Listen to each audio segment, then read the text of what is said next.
जय श्री कृष्ण। राधे राधे। कार्तिक मास महात्म एवं कथा सुनने वाले सभी भक्तों का आज की कथा में हार्दिक स्वागत है।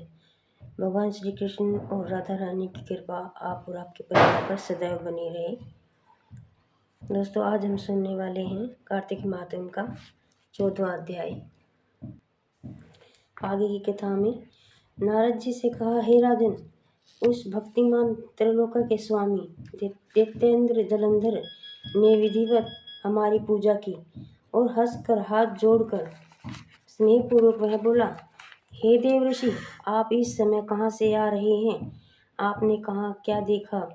जिस उद्देश्य से आप यहाँ आए उसे आज्ञा दीजिए। नारद जी ने कहा, हे दैत्यराज, मैं यूं ही घूमता हुआ कैलाश पर जा पहुंचा। वहां पार्वती जी के साथ बैठे हुए शिव जी को देखा। वहां इस 10,000 योजन के विस्तार में कल्प वृक्षों का भारी जंगल था। वह महावन सैकड़ों कामधेनु गौओं से युक्त था, जिसमें कैलाश पर्वत चिंतामणि के समान दैदीप्यमान हो रहा था। यह दृश्य देखकर मुझे तो बड़ा ही आश्चर्य और विस्मय हुआ। चित्त में यह संकल्प विकल्प होने लगा कि ऐसी संपत्ति तीनों लोकों में और कहीं है या नहीं। हे दैत्यराज, उसी समय तुम्हारी संपत्ति का स्मरण मुझे हो गया। उसी को देखने के लिए मैं आपके समीप आज यहाँ आया हूँ।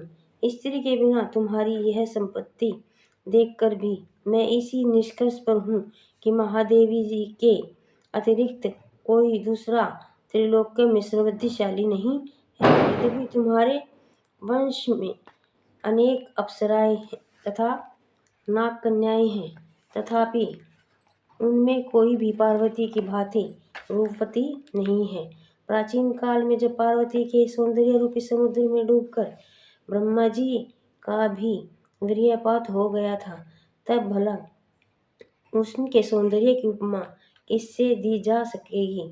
जिस मत्स्य रूपिणी पार्वती ने विरागी और कामदेव के शत्रु होने पर शिवजी को सरलतापूर्वक अपनी सुंदरता रूप विकराल कीचड़ में फंसा कर शिवजी को नाच नचाया, स्त्रियों की सृष्टि करते हुए समय विधाता ने जिसके रूप लावण्य का बारंबार निरीक्षण करके अप्सराओं की रचना की थी, फिर भी उनके समान एक भी अप्सरा न बन सकी।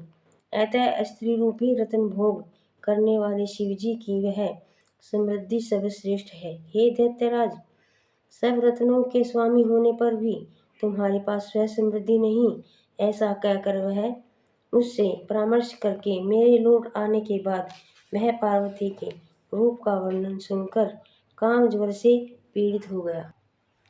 आज की कथा में इतना ही। आगे की कथा के लिए अध्याय 15 जरूर सुनें।